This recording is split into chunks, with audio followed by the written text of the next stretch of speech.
certainly has seemed like a very short hour this evening. So much to talk about, so many interesting discussions and, of course, guests. This time we speak about the Trump administration launching a sweeping campaign targeting Harvard University, seeking to block its enrollment of international students, review billions in federal contracts, and redirect research funding, all amid accusations of campus anti-Semitism. These moves are part of a broader effort to reshape U.S. higher education and challenge what they see as liberal dominance in academia. To explore the political and social ramifications of this unfolding story, we on the line to Professor Mojúbàolú Olúfúnké Okome, political scientist at Brooklyn College and expert on U.S. politics and global affairs. A very good evening to you, Prof. Thank you so much for taking the time to speak to us again. I know when this attack on particularly American universities and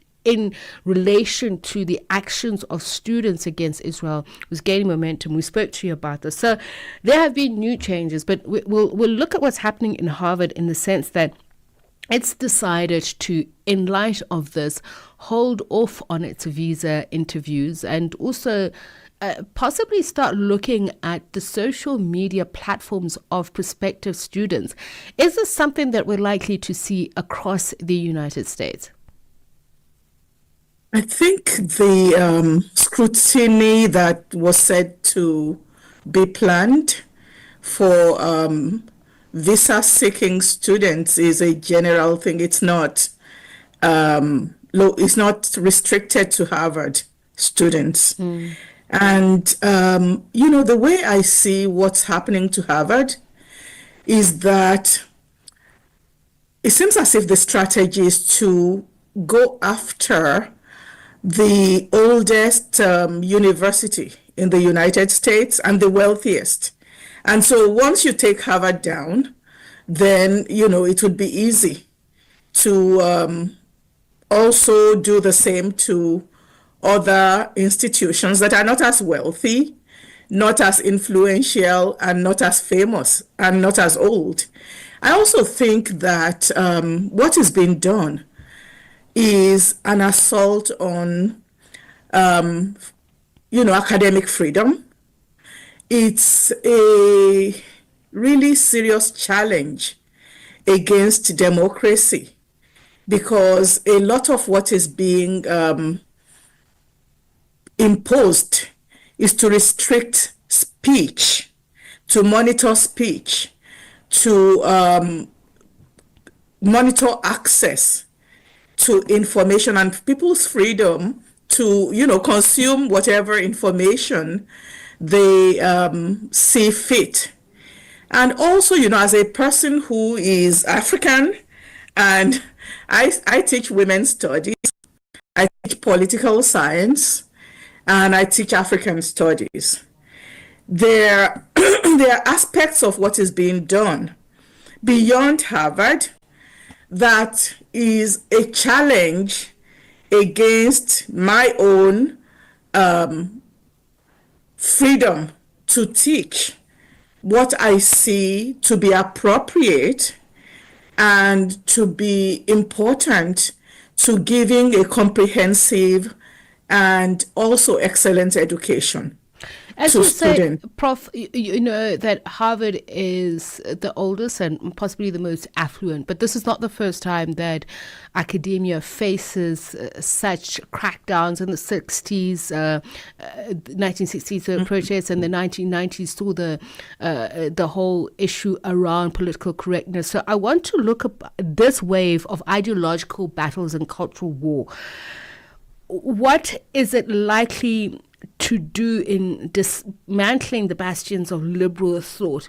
This is a Trump era, but it surely will do something to the American, fabric of society for, other administrations to come further. So talk to me about the shift that you're seeing, and can Americans fight back and fight for the America that they believe they deserve and want? Well, so there are aspects of what's happening that are not new. As you've said, you can see elements of what's happening now in the McCarthy era attacks on people who were labeled communist and socialists and enemies of the American state. There are aspects of what's happening also in terms of the hostility of higher education to embracing a truly comprehensive multicultural education. Because I think even before Trump, Africa is kind of not treated with the proper respect that it deserves in the academy in terms of devoting resources to research, devoting resources to funding departments where Africa is taught seriously in the disciplines. And also, there are elements of bias and white dominant, racist kinds of framing of what is happening in the academy that I don't think comes from just Trump. What is happening now is putting these negative tendencies in a very weaponized, very, I think, fascist even. So I want to talk about that. Attack on higher education and on what this administration is calling DEI, which is everything that is not conventional, focused on white thought. Okay. Prof, we are running out of time, and I feel bad about this because this is a very important discussion. Operationally, though, how would that work? How do you maintain institutional freedom or independence while actually having to deal with the federal implications of this? Because if you're going to surveil students who are potential cohorts for the university, can you do that without the government?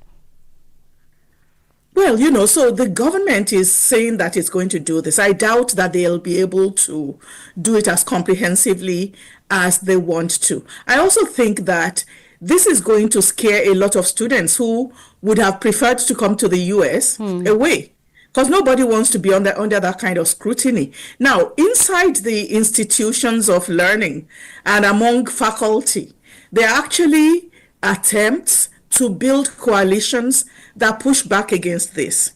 So there are mutual academic defense consortium that's been formed. The heads of universities, administrators of universities have also come out to make proclamation about their opposition to these attacks on higher education. And then there are a lot of lawsuits. Actually, the last time I looked, the Trump administration has lost about 80% of the lawsuits brought against it, not only for academic freedom issues and these assaults on immigrant students in general. So this is a battle the administration cannot win.